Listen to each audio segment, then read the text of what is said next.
சாண்ட்ராவும் husband wife எல்லாருக்கும் தெரியும். Okay,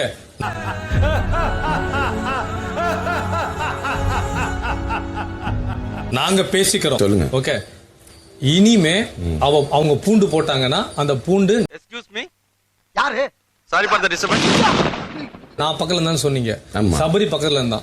நீ என்கிட்டயும் அந்த வார்த்தை கேட்டீங்க, எல்லார்ட்டையும் கேட்டிருக்கலாம். நான் திரும்ப சொல்றேன், அவனை சொல்லி நிறுத்துங்களேன்டா. அவன் நிறுத்துற அந்த லூசுக்கு மட்டும் வந்துட்டே இருக்கான். உங்களுக்கு அவ்வளவு கஷ்டமா வந்தா 2 நிமிஷம் பிக் பாஸ் ரிக்வெஸ்ட் பண்ணி நான் டோர் திறந்து வைக்க சொல்றேன்.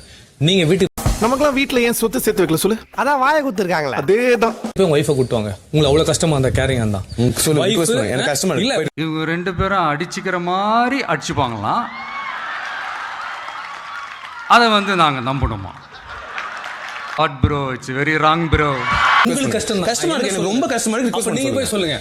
நீங்க தானங்க சொல்றேன். நீங்க ஏய், நான் சரியா பேசுறேன்? சரியா தான் இருக்கு. சரி சரி. இப்ப நீ கைய புடிச்சு இழுத்ததுனால புதுசா தகராறு வரும். என்ன தகராறு வரும்?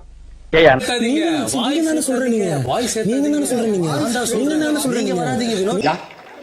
வாய்ப்பு கிடையாது.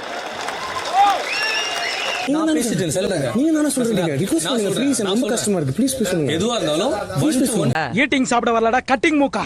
ஃபைட்டிங் வந்திருக்கேன்டா. சொல்ல கூடாது. அவங்க தண்ணி கண்டஸ்ட், நான் தண்ணி கண்டஸ்ட். இருந்துட்டு போறியா? அப்படி பேசணும்.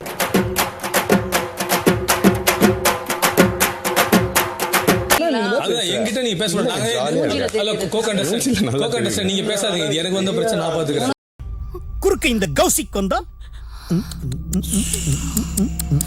மாதிரி தெரிஞ்சது விக்ரம். எல்லா கேமுமே எல்லா கேமும் சொல்லுங்க. ஒரு எக்ஸாம்பிள் சொல்லுங்க.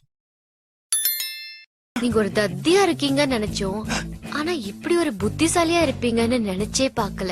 ரொம்ப நன்றி. எந்த டாஸ்க் நேத்து நடந்த டாஸ்க் என்ன பண்ணோம்? நான் தான் சொல்ல நேரு தடவை பார்த்ததுனால புரியல. கொஞ்சம் கிளியரா சொல்லுங்க. எனக்கு வாய்ப்பு இல்ல ராஜா, வாய்ப்பு கிடையாது. புரியல. வாய் சரியில்லையா? அது கரெக்ட் தான். உங்களுக்கு அந்த அவங்க 2 பேத்துக்குள்ள சண்டை வருமா? புத்தி இருந்தா கரெக்ட், வாய் சரியில்லைன்றது ஒத்துக்கிட்டா கரெக்ட்.